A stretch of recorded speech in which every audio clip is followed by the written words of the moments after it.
Hola a todos, bienvenidos a un programa más de Paso a Paso a la Villa. En el programa de hoy nos acompaña Celestino Liñán, muy buenas. Hola, buenas. Un placer tenerte aquí en la casa de Dios Tuve las Villas. Él es representante de la Unión Local de Cofradías de Beas de Segura, ¿vale? Y te pregunto, ¿cuántas cofradías hay en tu pueblo? Pues bueno, hay 14 cofradías. Hay que decir que 9 son de penitencia, 2 sacramentales, que adoración nocturna y María de los Sagrarios, y 3 de gloria, que serían la de la patrona, la Virgen de la Paz, San Juan de la Cruz como patrón y el Carmelo Seglar. ¿Tú a qué cofradía perteneces? Ya unas cuantas. Unas cuantas. Yo soy de la patrona, de Jesús Nazareno de nacimiento, que ha sido toda mi familia, Ajá. de la Soledad y Veracruz, de San Juan y del Cristo de la Columna. De casi todas. Unas cuantas. Cuéntanos, ¿cómo es la Semana Santa de Beas de Segura? Porque para muchos, y es un pueblo que tenemos al lado cerquita y la desconocemos. Cuéntanos. Pues la Semana Santa de Beas, pues yo creo que como todas las Semanas Santas de los pueblos, pues la verdad es una Semana Santa muy variada, porque pasa de tener cofradías muy serias a luego tener unas cofradías más populares, como diríamos, pero la verdad que es una Semana Santa muy bonita. ¿Cuáles son sus peculiaridades? Las peculiaridades, pues, por ejemplo, la más significativa es la bocina. Ajá. Empieza a sonar desde miércoles de ceniza, empieza a sonar toda la cuaresma, más luego el sermón de la pasión, que se canta Viernes Santo por la mañana. ¿Solamente? Sí, y va durante toda la procesión de Jesús Nazareno, es la sentencia de Pilato. Va describiendo desde que lo sentencian a muerte hasta que muere en la cruz. Entonces se van mostrando los clavos, la lanza del costado, la esponja. Es como un auto de fe, es antiquísimo, es a lo mejor del siglo XVI, XVII. Y entonces todavía, gracias a Dios, todavía se conserva cantado, como se cantaba. Ah, cantado. Yo Cantado. te iba a preguntar si era narrado teatralmente. No, es cantado. Ajá. Cantado. A 2 voces. Igual que aquí en Villacarrillo, los cantes de pasión, me he acordado, también es a 2 voces y van narrando lo que es la pasión y muerte del Señor.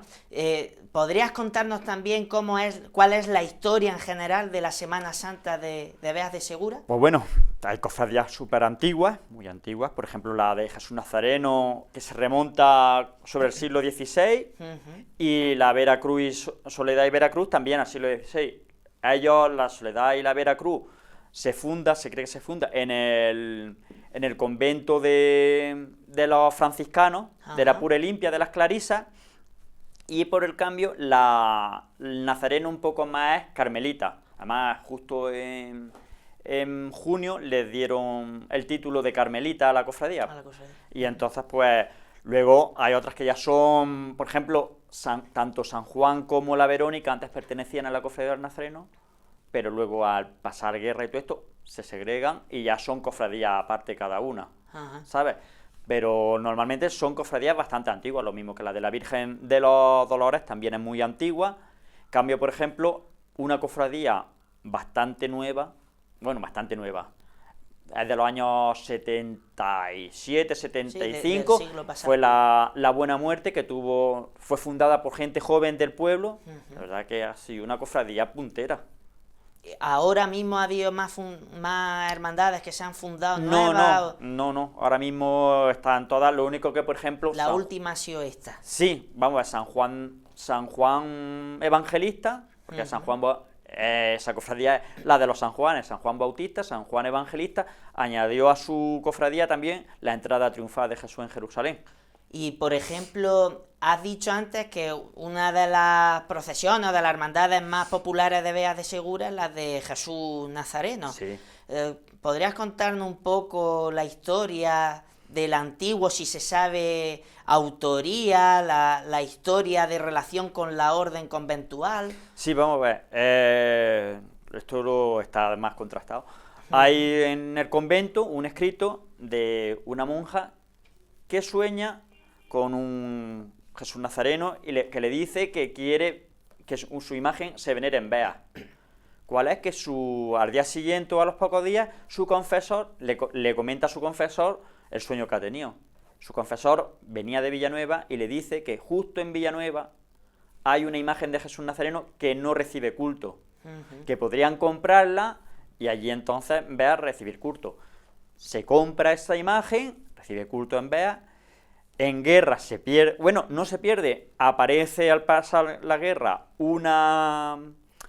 la cabeza y las manos del Nazareno, no sabemos cómo, terminan en un anticuario, y ese anticuario las vende a una cofradía de Málaga, que estuvo procesionando, ya le hicieron el cuerpo y todo, estuvo procesionando esa imagen hasta los años 60, ahora está en la Casa Hermandad de esa cofradía, pero vamos, ahí está el Nazareno de Beas. Es curioso, porque de ese nazareno antiguo que se conserva, bueno, lo característico que era de los nazarenos, sobre todo de ese primer barroco, que eran las manos, el rostro, ¿no sabéis qué autor fue? No se sabe con certeza nada, lo único sí se sabe que a Juan de Solís si le encargan la hechura de una Virgen Dolorosa y un Cristo crucificado, pero que tenga los brazos abatibles para hacer el descendimiento, pero esa es la cofradía de la Vera Cruz y la de la Soledad.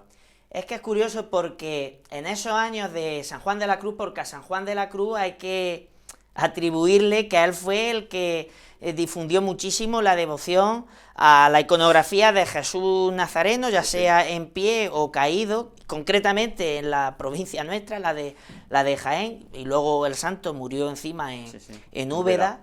Entonces él también tuvo ese sueño, al igual que lo tuvo la monja de su orden, del convento de las Descalzas. Entonces, él, al difundir muchísimo esa iconografía, los artistas, tú has mencionado a Solís, esos artistas de finales del 16, se inspiraron muchísimo en estos grandes místicos. Los grandes místicos son San Juan de la Cruz y Santa Teresa de Jesús. Entonces, posiblemente, seguro que del taller de este Solís salieran la gran mayoría de nazarenos de Jaén. De hecho, el abuelo de Jaén, que es de finales del 16, la gran devoción del nazareno popular de la provincia, y sale, los historiadores del arte atribuyen a que pudo salir del taller de Sebastián de Solís, y es curioso en relación a esta orden. ¿Cuál ha sido la evolución de la Semana Santa? Pues yo creo que la evolución, como en todos lados, los años 80 creo que le hicieron florecer, 80, 90 fue la explosión, primeros años de los 2000, la verdad que las cofradías avanzaron un montón en hermanos, en comprar, en innovar, en todo. La verdad que ahora, como que dice, no sabemos lo que ante el escenario que nos encontramos, pero vamos, yo creo que goza la Semana Santa de Beas, por ahora goza de buena salud. Por ejemplo, en Beas, ¿cuántas bandas no sé si hay cornetas y tambores, bandas de música, agrupación? Sí, vamos a ver, en eso siempre en eso se ha notado un poco el daño de la pandemia. No, y aparte ya, era un pueblo pequeño para tanta banda. Ajá. Entonces llegó un momento en que hubo una explosión de bandas, que estaba la banda de música, la municipal, como decía, Santa Cecilia. Luego estaba la banda de tambores y cornetas de los romanos, como lo decimos nosotros, del Cristo de la Columna, la de Nuestro Padre Jesús Preso y la de la Buena Muerte.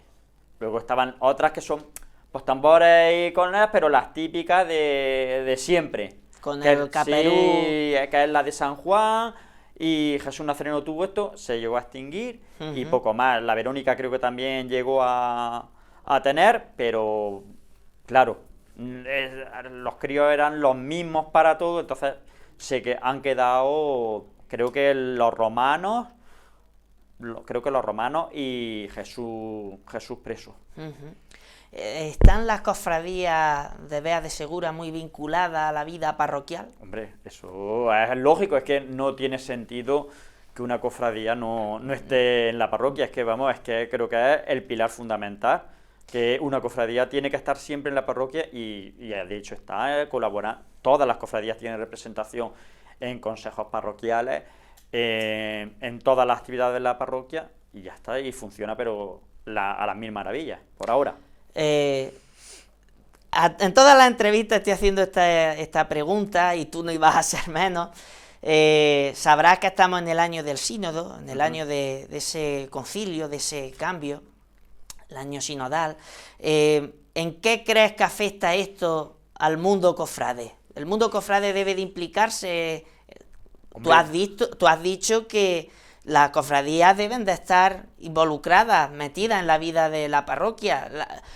Una cofradía es una parroquia, Hombre, es una comunidad. Es que no cabe duda, es que entonces sería una asociación cultural más. Si tú es que no podemos separar una cosa es que va todo unido. Es que, vamos, es que somos cristianos y somos pertenecientes a una cofradía, y una cofradía es parroquia. Está fundada en la parroquia, su sede canónica está en la parroquia, nuestro director espiritual que manda es el párroco, vamos, y dependemos del obispado. ¿Cuál es vuestro párroco? ¿Quién es vuestro párroco? El párroco nuevo se llama don Antonio José Blanca. Ajá.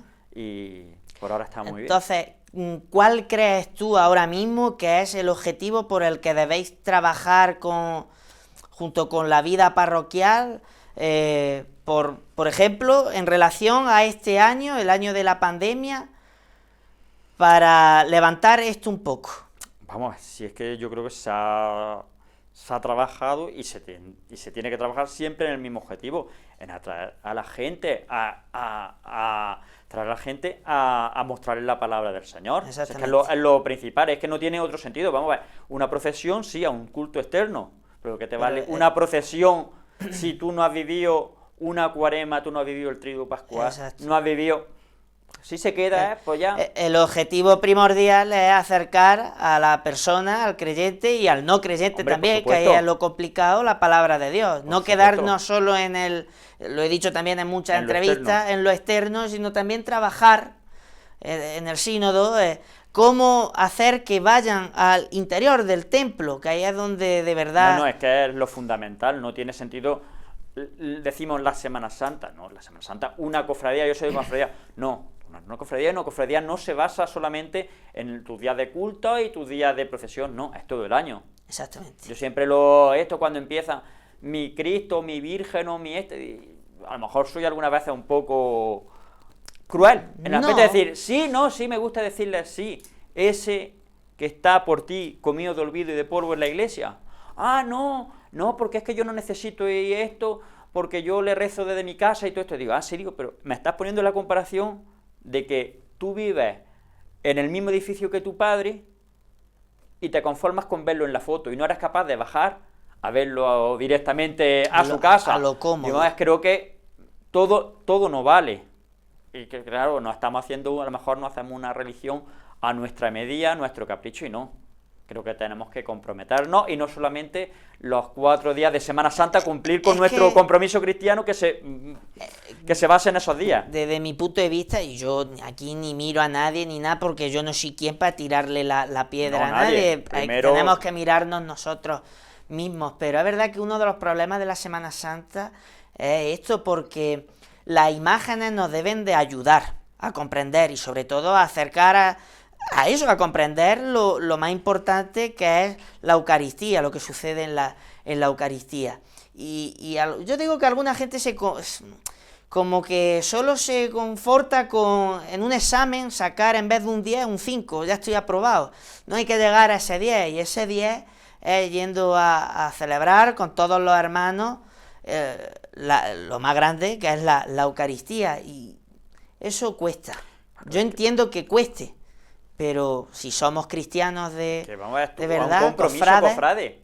Ese es. Un compromiso cofrade. Esto hay que criticarlo también, que ser cofrade no es distinto a ser cristiano. Sí. Es lo mismo. Es lo mismo. Pero bueno, también te compromete un poco más, porque tú has entrado ya a otra cosa que te acerca más. Exactamente. Porque ya por lógica tienes otro, no solamente el derecho de salir en una procesión, No, tiene esta obligación, por lógica, de asistir a sus cultos, sean novenas, triduos, a todo lo que representa, no quedarte solo en la procesión, que es lo que a lo mejor la gente siempre encasillamos, Semana Santa, procesiones. No, hay mucho más y mucho más importante que las procesiones. Exacto. Tú, como gran cofrade que eres de Beas de Segura, ¿cómo se viven los días previos al desfile procesional? Pues la verdad que no es porque sea mi pueblo, pero gracias a Dios, no, dicho por gente de fuera, gente que he visto de fuera, que es cofrade y todo esto, la verdad que se respira muy buen rollo.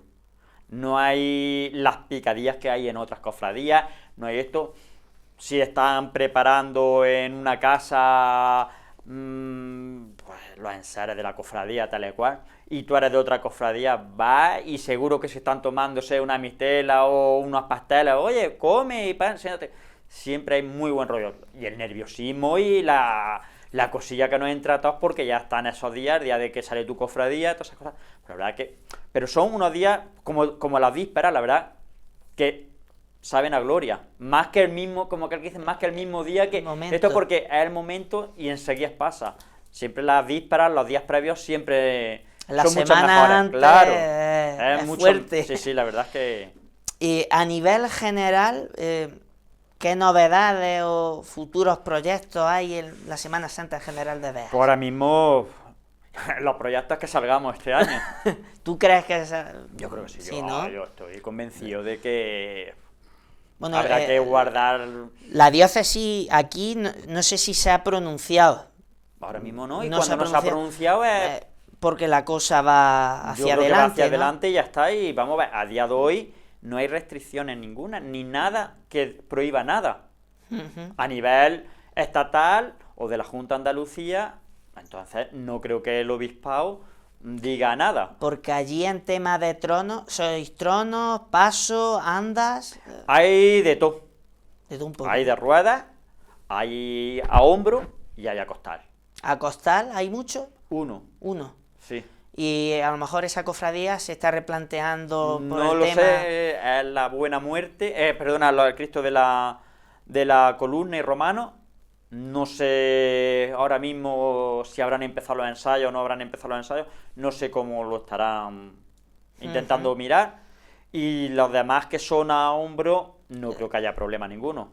Sí, con la anda no... No, porque nosotros, ya te digo, el día 24 de enero fue la patrona, y se hizo una procesión como antes de pandemia, la Virgen va a hombros, y no hubo ningún problema, todo el mundo con sus mascarillas, los anderos con las mascarillas, y sin problema ninguno. Sí, es una solución, bueno, no sé en los pueblos de aquí alrededor de Villanueva cómo funcionarán, pero que me imagino que sea en ese sistema. A lo mejor hay alguna cofradía que se atreva a salir con costal, pero bueno...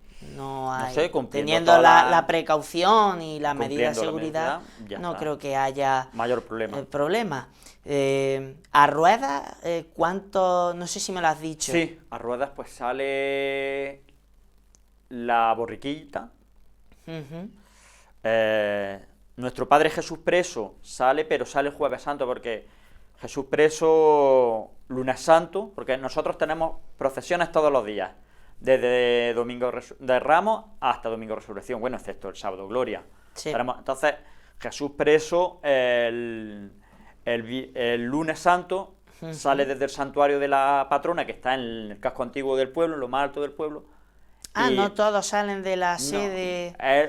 Él no, es el único que sale ese día de allí, y sale con los brazos sueltos. Y entonces...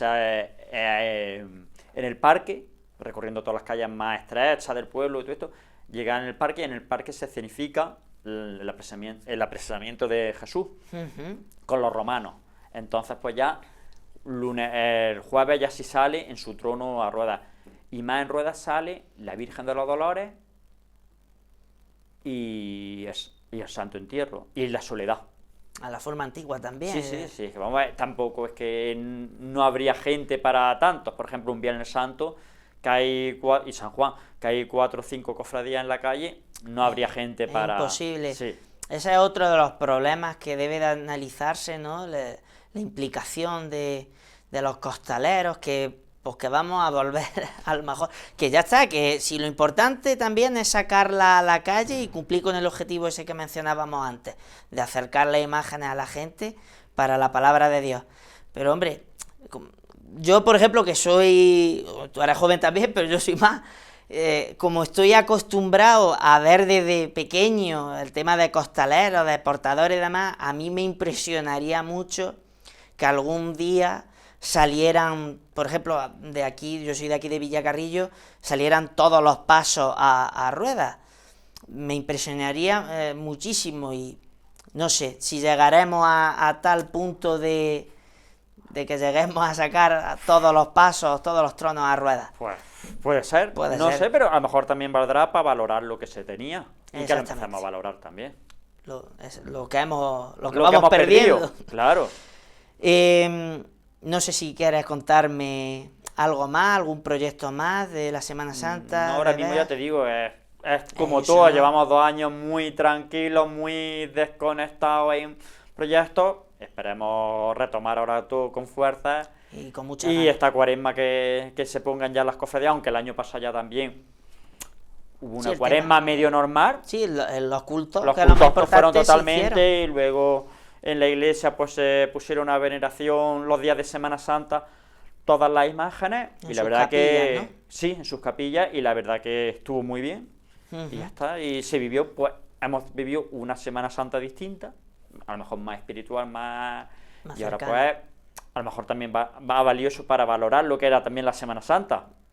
Eso no era solamente las procesiones, pues el año pasado era si querías tenías que ir a la iglesia. A fuerza mayor. A fuerza mayor, y la verdad que ha estado muy bien. La verdad que sí. Y ya a modo de colofón final, ¿qué mensaje mandarías tú a los cofrades en general, pero especialmente a los de Veas de Segura? Pues que vivan esos días con intensidad. Ya nos hemos dado cuenta que el nada te puede volar todo, que se viva, que creo que merece la pena vivir la Semana Santa. Hay tiempo para todo, para vivir Semana Santa, para vivir todo, pero que se viva con intensidad la Semana Santa, pero todo, externamente e internamente. Que todo aporta. Sí, todo aporta. Nada aporta quita, y nada resta. Sí. Muy bien. Pues Celestino, muchísimas gracias por haber venido a nuestra casa, la Casa de Dios Tuve las Villas, y por aportarnos datos de vuestra Semana Santa y darla a conocer. Pues muchas gracias a vosotros y a la agrupación de cofradías que me ha enviado. Pues muchísimas gracias. Venga, gracias a ti.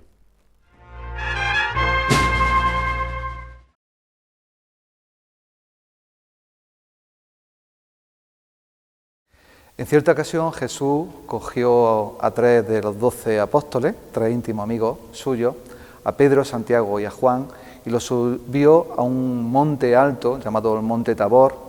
Abajo tenían la llanura de Israel, una llanura muy importante en el Antiguo Testamento, y cuando estaban en lo alto y vieron toda aquella llanura, todo aquel valle, aquellos 3 discípulos, después de que Jesús se transfigurase delante de ellos, le dijeron: Maestro, qué a gusto se está aquí. Y Jesús les dijo: no, tenemos que bajar de nuevo al valle y seguir, continuar. Y Jesús les advirtió de que no todo era bonito, sino que tenía que ser ejecutado, desechado por los hombres, que iba a morir y que a los 3 días iba a resucitar. Bueno, pues también nosotros nos encontramos aquí en lo alto de un monte Tabor, de la comarca de Las Villas, con una llanura espectacular que lo bañan los ríos Guadalquivir y Guadalimar, a punto de celebrar ese mismo acontecimiento del que Jesús advirtió a sus apóstoles, a Pedro y a Santiago y a Juan. Y bueno, vamos a celebrar en esta Semana Santa 2022 lo mismo que Jesús celebró en aquella Pascua. El acontecimiento más importante de nuestra fe, para nosotros los cristianos, es la resurrección del Señor. Cristo murió en una cruz, pero según su promesa, a los 3 días se hizo realidad y resucitó. Cada Semana Santa ese misterio no solamente se vuelve a recordar, sino que lo seguimos celebrando como en aquel momento, porque Cristo sigue resucitando en medio de tanta muerte, de tanto sufrimiento como hay en esta vida. Por eso esta cuaresma va a ser una cuaresma muy especial. Ya el Papa nos lo ha invitado a todo el mundo, a todos los cristianos del mundo, que sea una cuaresma pues, de ayuno, de oración, muy especialmente por tanta muerte injusta que se está provocando en ese conflicto entre Rusia y Ucrania, ¿no? De hecho, el miércoles de ceniza es un día, el primer día de la cuaresma, esos 40 días que nos preparan para ese gran acontecimiento de la muerte y la resurrección de Jesús, y el Papa Francisco nos ha invitado a toda la Iglesia a hacer, si cabe, más hincapié en nuestro ayuno y mucho más hincapié en nuestra oración por la paz. La verdad es que la cuaresma es un tiempo muy especial para los cristianos porque nos prepara para ese gran acontecimiento. En su origen, la cuaresma era un tiempo de preparar a los cristianos para que se bautizaran, aquellas personas que no eran cristianos, que se querían convertir a Cristo y que se tenían que bautizar en la noche de la vigilia pascual, la noche en que Cristo iba a resucitar. Todos los domingos previos a ese acontecimiento, pues eran como una especie de catequesis, de formación, de cambio, de conversión de la persona para adhesionarse a Cristo y formar parte de una familia llamada cristianos y una familia llamada Iglesia. Con el tiempo, ese tiempo lo hemos llamado cuaresma, recordando los 40 días que Jesús estuvo en el desierto antes de comenzar su vida pública, también los 40 años que estuvo el pueblo de Israel desde Egipto a la tierra prometida, con ese significado que tiene de pasar de la esclavitud a la libertad. En definitiva, la cuaresma es ese tiempo en el que nosotros queremos convertirnos, deshacernos de todo aquello que nos hace esclavos para conseguir la libertad verdadera que solamente se consigue para nosotros los cristianos con Cristo resucitado. La verdad es que la cuaresma nos propone un camino de conversión, de cambio, un camino para crecer como personas, como sociedad, como cristianos, como iglesia, y bueno, la única manera de crecer es amando. Por eso tanto dolor nos produce ese conflicto, porque es todo lo contrario a lo que nos propone el Señor y lo que nos propone la Iglesia para este tiempo. ¿Cómo podemos crecer en el amor? Pues solamente de tres maneras. Creciendo en el amor a nivel personal, a nivel comunitario y también creciendo en el amor respecto a Dios. Por eso ya Jesús, en el mismo Evangelio que se lee el día de miércoles de ceniza, nos propone como tres acciones. La primera acción es, respecto a nosotros, es el ayuno.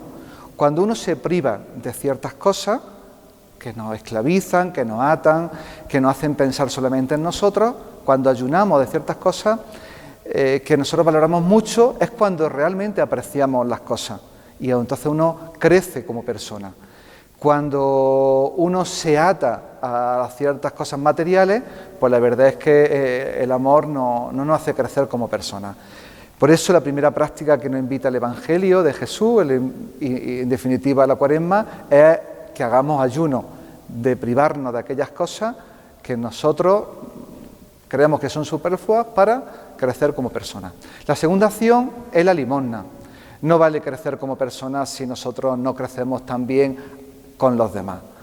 Qué importante es amar a los demás, y la mejor forma de amar a los demás es ayudando a los demás. No dando dinero, sino dando tiempo, dando cariño. Es el verdadero significado de la limosna que Jesús nos propone. Y la tercera acción es la oración. No podemos ser amigos de Dios si no hablamos con Él.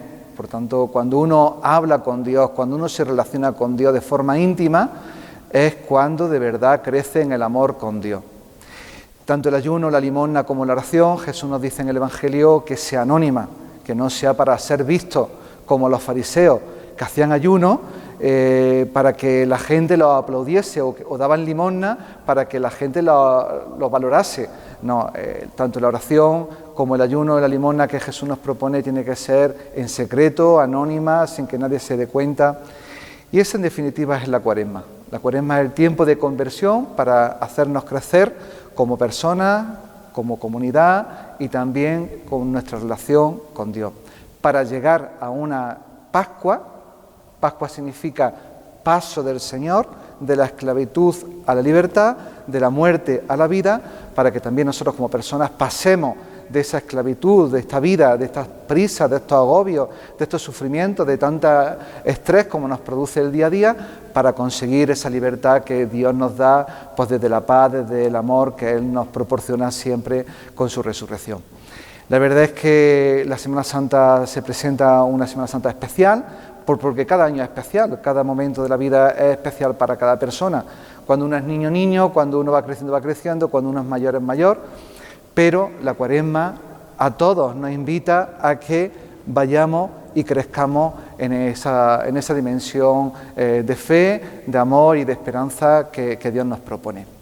Hay un detalle dentro de esta Cuaresma y dentro de todas las Cuaresmas, que es la abstinencia de comer carne. Mucha gente se preguntará ¿por qué no se puede comer carne los viernes de Cuaresma? Pues muy sencillo, hoy es otra práctica más dentro de las que la Iglesia nos propone para crecer como personas. Hay tanta injusticia, tanta muerte hoy en día que nos parece que una forma para rebelarnos, muchas veces cuando matan a una persona por maltrato de violencia de género o cuando hay alguna injusticia en el mundo, pues nos manifestamos con 5 minutos de silencio o nos manifestamos con alguna pancarta. Los cristianos desde hace muchísimo tiempo, de muchos siglos, pues decidieron tener un signo que nos identificase a todos los cristianos del mundo, y es que el día que Jesús murió, que era el 14 del mes de Nisan, viernes, luna llena por primavera, pues los viernes anteriores a esa muerte, en el tiempo de Cuaresma, no comer carne, como signo de manifestación, de repulsa por esas muertes injustas que se siguen produciendo como la de Cristo.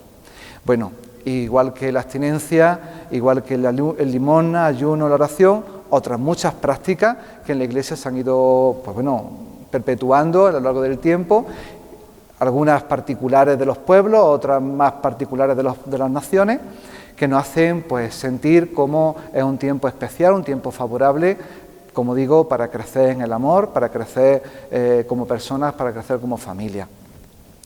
Podríamos seguir hablando de la Cuaresma, de la Semana Santa, de este tiempo tan especial, muchas horas. No creo que sea el momento oportuno porque tampoco queremos cansar. Sí que queremos hacer una invitación a todos los cristianos de esta comarca, desde este Monte Tabor, para que no nos quedemos a gusto en nuestro sofá, en nuestra vida, con los brazos cruzados, repletos de cosas, sino que nos sintamos de verdad vinculados a un mundo que clama, que grita, que llora, que sufre, y que nos lancemos con las manos llenas a compartir con aquellos que menos tienen, por medio de Cáritas, pues ahora mismo que están vinculando toda su ayuda para Ucrania, hace unos días para Palma y para otras muchas necesidades que hay en nuestros pueblos, ¿no?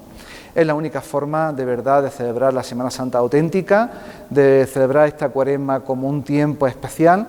Y eso es lo que de verdad nos hace sentirnos ser cristianos, identificarnos con Cristo, que en definitiva es dar la vida por los demás.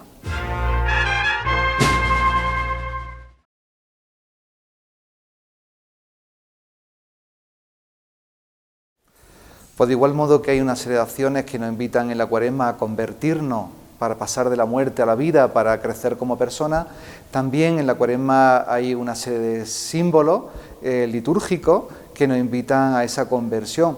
El miércoles de ceniza, como su nombre indica, comienza con un gesto muy popular que es la ceniza. Efectivamente, antiguamente se decía que las cenizas se hacían con las palmas, con los ramos de olivo del domingo de Ramos del año anterior, pero bueno, eso es una costumbre popular, ¿no? Las palmas que hoy en día se utilizan el domingo de Ramos hacen y provocan una ceniza muy espesa y muy negra. Entonces, pues simplemente nosotros tenemos ese olivo tan maravilloso en nuestra tierra, que hace una ceniza que nos recuerda que lo más importante en este mundo es la paz, ¿no? Y que no nos convirtamos unos a otros en ceniza, sino todo lo contrario, que seamos personas que den fruto y buen fruto. Por tanto, la misma ceniza ya nos está invitando a convertirnos, a creer en el Evangelio del amor de Jesucristo. Lo normal es que del fuego aparezca la ceniza, pero para Dios los cánones son todo lo contrario. Para nosotros la ceniza, con la ayuda de Dios, la vamos a convertir en fuego en el fuego de la Pascua. Por eso el primer acto es la ceniza y el último acto de la Semana Santa es la vigilia pascual, con ese encendido del cirio pascual, que es una vela especial hecha por cera de abeja, que se encenderá siempre en los momentos más especiales, cuando uno se bautiza y cuando uno muere, ¿no? Aparte del todo el tiempo de Pascua, que es tiempo de resurrección, y para los sacramentos como es la confirmación. Por tanto, nuestra Cuaresma es ese tiempo de conversión, de convertir la ceniza, lo poquita cosa que somos, para convertirla en ese fuego, que es el fuego de la resurrección, el fuego de Dios, que no lo podemos convertir nosotros sin su ayuda. Por eso toda la Cuaresma es ir poniéndonos en manos de Dios para que Él nos convierta de esa ceniza, las convierta en el mejor fuego. Bueno, aparte de esos símbolos que ya he dicho que existen en muchos sitios, como puede ser no comer carne, como puede ser la ceniza, además de esos símbolos litúrgicos o símbolos de la Cuaresma, no solamente existen acciones, símbolos, sino que también la Iglesia nos propone durante este tiempo personajes que nos estimulen a convertirnos, ¿no? Uno de ellos, el más importante, es el patriarca San José, 19 de marzo. Durante todo el año celebramos la vida de muchos santos muy importantes, San Juan Bautista, que es el mayor nacido de mujer, o podemos celebrar a San Pedro o San Andrés, pero quizás para nosotros el más entrañable es San José, ese padre de Jesús que acompañó en una segunda fila al Maestro siempre, y bueno, pues la Iglesia nos lo propone como un ejemplo para nuestra conversión. No solamente San José, la Virgen María también ocupa un lugar muy importante en toda la Cuaresma, ¿no? El día 25 de marzo, pues se celebra el Día de la Encarnación, 9 meses antes del día 25 de diciembre. Todos son acontecimientos, todos estos símbolos, todas estas acciones le ayudan al cristiano a centrarse y a mirar a Cristo para crecer en Él, ¿no? Como decía, el tiempo de Cuaresma es un tiempo, antiguamente era un tiempo para que el catecúmeno, la persona que se estaba en proceso de conversión y que iba a ser bautizado en la noche de la Vigilia Pascual, pues también se formase, y por eso pues todas esas acciones, todos esos símbolos y todos esos personajes que le ayudaban a conocer mejor la doctrina de la Iglesia y en definitiva a crecer como cristiano. Le pedimos al Señor que perdone nuestros pecados.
Pues para este día, ya la semana pasada, estuvimos haciendo catequesis referente al miércoles de ceniza. Estuvieron viendo, los más pequeños, estuvieron viendo alguna película donde se explicaba claramente lo que era la ceniza, ¿eh? Se contactó con los padres también para que vinieran en este día todos los niños. Y ya está, y ahora la Cuaresma pues seguimos trabajando lo mismo, no se queda aquí solamente en la ceniza, sino que seguiremos haciendo catequesis cuaresmales. Pues sobre este día se le explica que la ceniza no es una cosa así como una cosa, una superstición, que es lo que entienden. La ceniza es simplemente un signo de dejar del arrepentimiento, de quemar lo malo que tenemos dentro y vivir la Cuaresma, pues prepararnos e intentar sacar lo bueno que tenemos dentro de nosotros, ¿eh? El arrepentimiento y el perdón, como una segunda oportunidad en la vida, algo así.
en algunos de los programas, como ya dije desde un principio, hablaremos sobre curiosidades de la Semana Santa, de su historia, pero también en relación a la historia, arte y tradición relacionada con algunos de los personajes de la historia sagrada.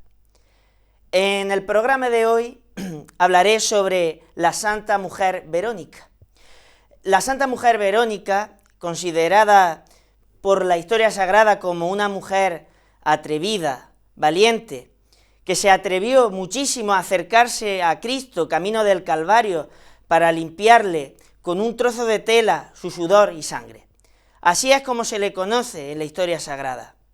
Pues bien, en el programa de hoy vamos a conocer su relación con ese nombre, la Vera Oikon o la Vera Icon, y cómo se ha desarrollado su historia a lo largo de los siglos.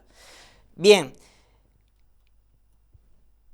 su nombre viene etimológicamente del griego Vera Oikon y del latín la Vera Icon, que viene a traducirse como la verdadera imagen.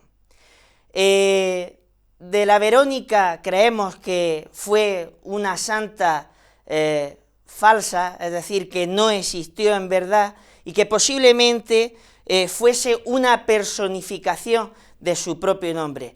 La mujer, la persona que tuvo en sus manos la verdadera imagen del rostro de Cristo. Aquí vemos dos pinturas que representan muy bien lo que es la Verónica. Pues bien, ¿dónde encontramos referencias a la Verónica? ¿En qué fuentes? La verdad es que la Verónica no la encontramos en los evangelios canónicos, es decir, en San Mateo, San Marcos, San Lucas, San Mateo, no lo encontramos en ninguno como tal. Sí la encontramos su referencia, por ejemplo, en una de las estaciones del Vía Crucis, en el Camino de la Cruz. Sí cuenta la tradición que la Verónica, como ya he dicho, se atrevió a acercarse a Cristo en su subida al Monte Calvario y le limpió con un trozo de tela o de su manto el rostro, su sudor, y se quedó estampado en él. Encontramos una referencia en una de las fuentes apócrifas, que es conocida como los evangelios apócrifos, concretamente en el evangelio apócrifo de las actas de Pilatos, pero también conocido como el evangelio de Nicodemo. También encontramos, aparte de en ese evangelio apócrifo, en uno de los evangelios de San Mateo, la palabra o la figura de la hemorroísa. ¿Quién es la figura? ¿Quién fue la hemorroísa? Pues bien, la hemorroísa fue una de las mujeres o uno de los milagros que se le atribuye a Cristo. Y fue que una mujer que tenía problemas de flujos de sangre, que era considerado en aquella época una impureza hacia la mujer, un pecado, se atrevió a acercarse a Cristo y le tocó su túnica, y al tocar esa túnica se curó. Teológicamente, esa curación no fue solo por tocar la túnica de Cristo, sino que su propia fe, la propia fe de esa mujer fue quien la salvó. Esa es la primera referencia que se relaciona con la Verónica, que no tiene nada que ver como la tradición nos ha enseñado que es una mujer con la faz en las manos. Ese evangelio apócrifo y el canónico, el de San Mateo, no nos aporta ninguna referencia de cómo fue esa hemorroísa, esa primera mujer en ese milagro. Solo nos aporta que una mujer que padecía hemorragias desde hacía 12 años se acercó por detrás y tocó la orla de su manto, pues se decía, con solo tocar sus vestidos me curó. Jesús se volvió y al verla le dijo, ánimo hija, tu fe te ha curado, y la mujer quedó curada desde aquel momento. Esa es la referencia que nos da el evangelio canónico. Pues bien, tenemos otras fuentes que no tienen que ver con ninguno de los evangelios, ni con los apócrifos, ni con los canónicos, sino con leyendas. Una de ellas es la leyenda bizantina del mandilión, lienzo de Edesa o imagen de Edesa. Esta leyenda es una variante de la Vindica Salvatoris, que traducido es el Evangelio de la venganza del Salvador, otro evangelio apócrifo, que no es muy conocido. Ambas leyendas narran que el rey de Asgar o el emperador romano Tiberio, según la leyenda que leas, tenía una enfermedad incurable, y llegó a sus oídos que en Jerusalén había un hombre que hacía milagros y que curaba enfermedades. Pues bien, este emperador o rey envió a su sirviente, a su esclavo, que se llamaba Volusiano, para que viajara a Jerusalén y trajera a Cristo a esa ciudad donde estaba el rey hospedado y que lo curara. Cuando envió a Volusiano se encontró casualmente con la santa mujer Verónica, que le informó de que Cristo ya había muerto en la cruz, pero que ella tenía en su casa un trozo de tela donde había marcado su rostro. Ahí es donde ya tenemos la referencia de como tal conocemos hoy en día a la Verónica. Entonces este Volusiano, este esclavo, ordenó que viajaran a Roma o a la ciudad de Asgar para que con esa reliquia curara al emperador. Pues bien, esa reliquia consiguió curar la enfermedad milagrosamente de este rey o emperador romano, y no sabemos qué es lo que pasó con esa reliquia. Sí sabemos que a mediados del siglo X, con las cruzadas, se perdió, pero se hicieron muchísimas copias de esa reliquia que se consideraban que tenían el mismo valor que la original. Esas reliquias viajaron a diferentes partes del mundo, lo cual también nos lo dice otra fuente, que es la leyenda dorada de Jacobo de la Vorágine, y sabemos que gracias a la mujer de ese rey o emperador, la reliquia pudo ser llevada a la Basílica de San Pedro del Vaticano, donde hoy se custodia esa reliquia. Pero como se hicieron más copias, se repartieron en otras grandes iglesias de la cristiandad, como por ejemplo el monasterio de la Santa Faz de Alicante, la Basílica de la Sacré-Cœur en París, Francia, y, como no, en nuestra catedral de Jaén, la catedral de la Asunción. Y aquí es donde nos vamos a detener ahora, porque la catedral de Jaén fue uno de los centros de peregrinación gracias a esta reliquia del Santo Rostro. Por eso nuestra diócesis de Jaén pasó a llamarse o a considerarse como la diócesis del Santo Reino. Pues bien, al igual que la gente iba a Roma en peregrinación o en romería para venerar la santa reliquia de la Santa Faz que allí se veneraba, de ahí viene la palabra romero o romería, es decir, la persona que va a Roma, ¿a qué? A venerar la reliquia. Pues bien, aquí en Jaén también hubo ese centro de peregrinación para que la gente, sobre todo durante el medievo, iba a venerar la reliquia de la Santa Faz. Pues bien, uno de los hechos que contrasta ese hecho histórico es la propia catedral. Si habéis visitado alguna vez la catedral de Jaén, os habréis dado cuenta que tiene el mismo número de cantidad de balcones, tanto al exterior como al interior. Además, es una de las pocas catedrales que tiene tantísimos balcones. ¿Por qué tiene tantísimos balcones? Porque, sobre todo el 15 de agosto, es decir, el día de la festividad de la Asunción, y cuando la gente iba en peregrinación para venerar la reliquia, el obispo o el canónigo responsable de de la custodia de esta reliquia se dedicaba a mostrar la reliquia por esos balcones y por todos los costados y los muros de la catedral, para que todo el peregrino, todo el romero, pudiera recibir la bendición de la Santa Faz. Aquí tenemos una foto que relata muy bien, especifica muy bien esa bendición del Santo Rostro, una foto de las más antiguas de 1881, donde podemos ver un grupo de personas recibiendo esa bendición. Y aquí una foto actual donde se puede ver al señor obispo mostrando esa reliquia.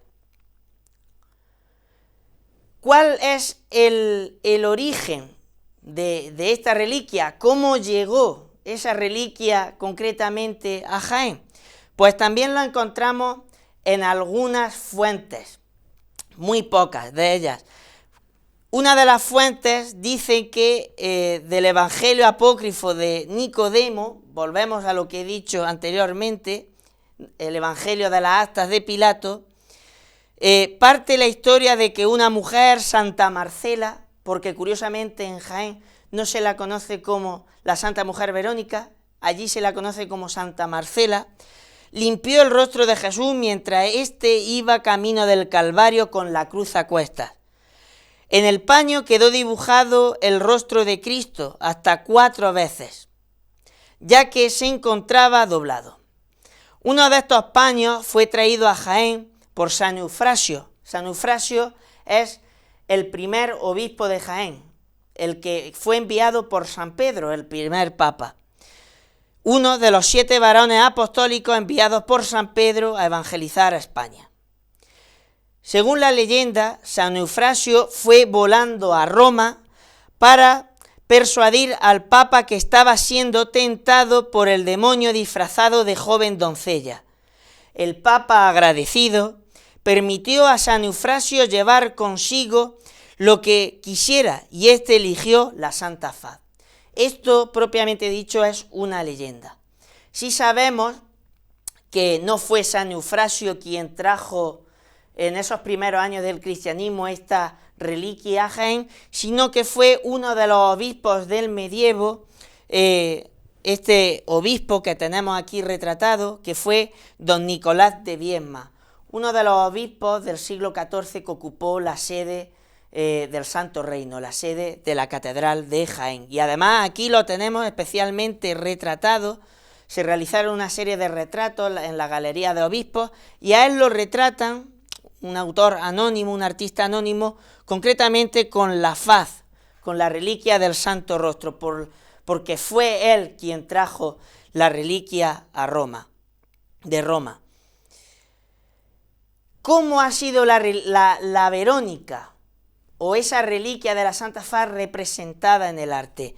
Esto es un tema complicado porque muchos, o más bien muy pocos manuales trabajan sobre el tema de la Verónica, pero un especialista en iconografía, y que lo trata en su libro Iconografía de los Santos, que es Juan Carmona Muela, trata que la Verónica, los atributos principales para reconocerla es o solo la faz, la reliquia, que ahora la veremos, solo el paño, o representada la mujer cogiendo con sus propias manos el trozo de la tela.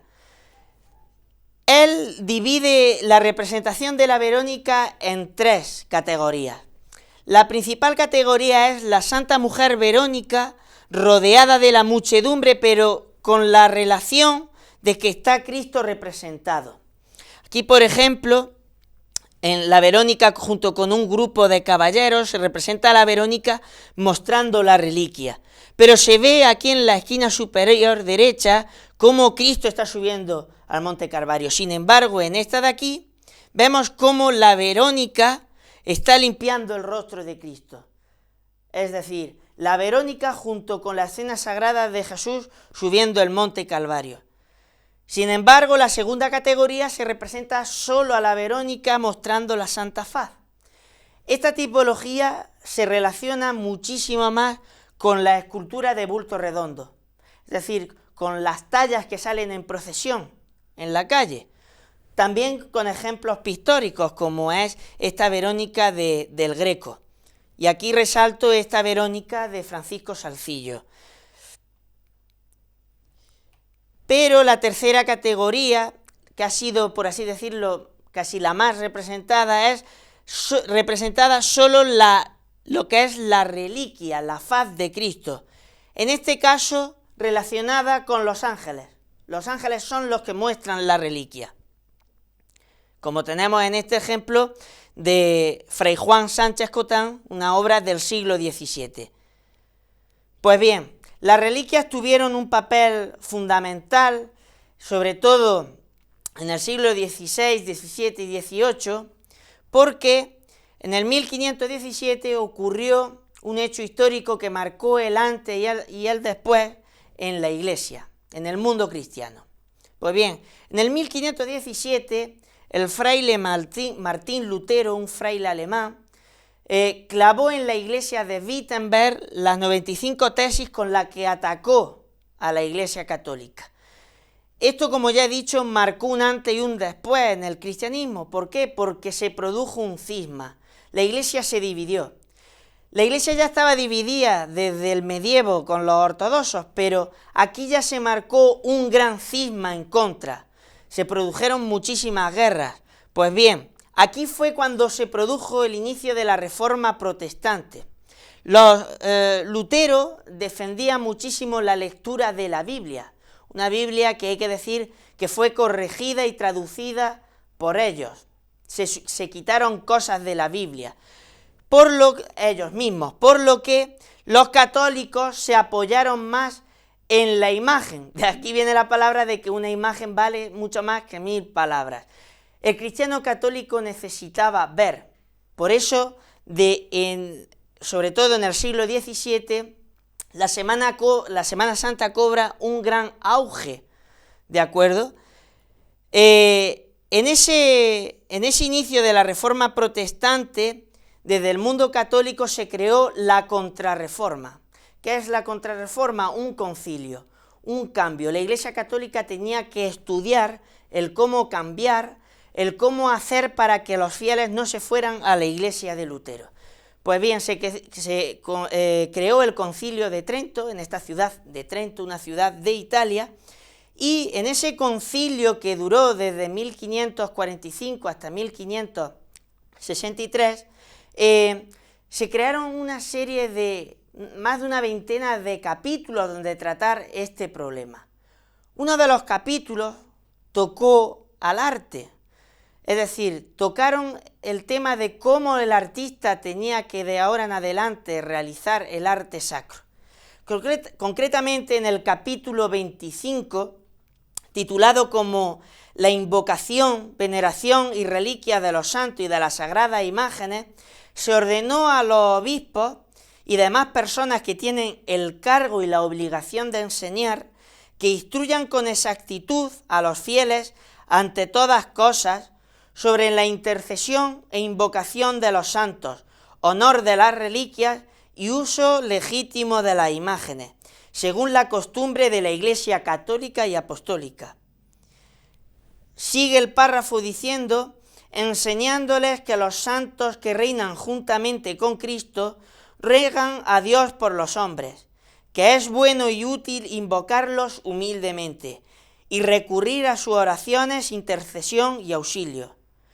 Instruyan también a los fieles en que deben venerar a los santos cuerpos de los santos mártires y de otros que viven con Cristo, y sigue aún así diciendo que deben ser absolutamente condenados como antiquísimamente los condenó y ahora también los condena la Iglesia, los que afirman que no se deben honrar ni venerar las reliquias de los santos. Aquí el concilio se está refiriendo a los protestantes que negaron completamente la devoción a la imagen y la veneración a las reliquias. Los que afirman que no se deben honrar ni venerar esas reliquias de los santos, o que es en vano la adoración que estas y otros monumentos sagrados reciben de los fieles. y que son inútiles las frecuentes visitas a las capillas dedicadas a los santos con el fin de alcanzar su socorro. Está constantemente criticando a los protestantes. Pues bien, como se puede leer muy perfectamente en este párrafo del capítulo 25 del Concilio de Trento, insiste muchísimo en la veneración, en potenciar aún más la veneración a las imágenes, pero sobre todo a las reliquias. Y aquí tenemos que relacionarlo con la reliquia de la Santa Faz, la reliquia de la Verónica. Pues bien, eso llega hasta nuestros días. Como por ejemplo tenemos en las imágenes que sacamos en las Semanas Santas de nuestro pueblo, de nuestra comarca. Estas imágenes sufrieron la quema de la Guerra Civil, pero en los años 40 nuestros antepasados siguieron adquiriendo esas imágenes, como por ejemplo en la imagen de la Verónica de Villacarrillo, incluso hasta en la vidriera de la parroquia de la Asunción la tenemos. También la Verónica de Villanueva del Arzobispo, por ejemplo, o también la Verónica de Beas de Segura, la de Ignatoraz. Es decir, nuestra provincia, la provincia de Jaén, tiene una gran relación con este capítulo, con una gran relación con la Santa Faz, con la Santa Marcela, con la Santa Mujer Verónica, como queramos llamarlo. Y tenemos que conocer nuestras raíces. Ya seamos ateos, cristianos, da igual, porque recordar que un pueblo sin cultura es como un árbol sin raíces.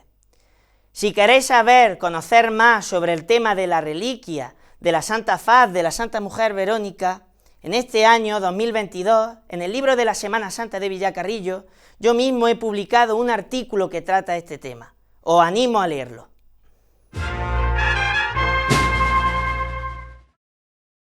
¿Piensas que soy guapa? Y él le respondió, no. Ella, sorprendida y un poco decepcionada, volvió a preguntar, ¿pero me quieres? Y él le dijo, no. Con los ojos a punto de lágrima, insistió una vez más, ¿al menos estoy en tu corazón? Y él sentenció, no.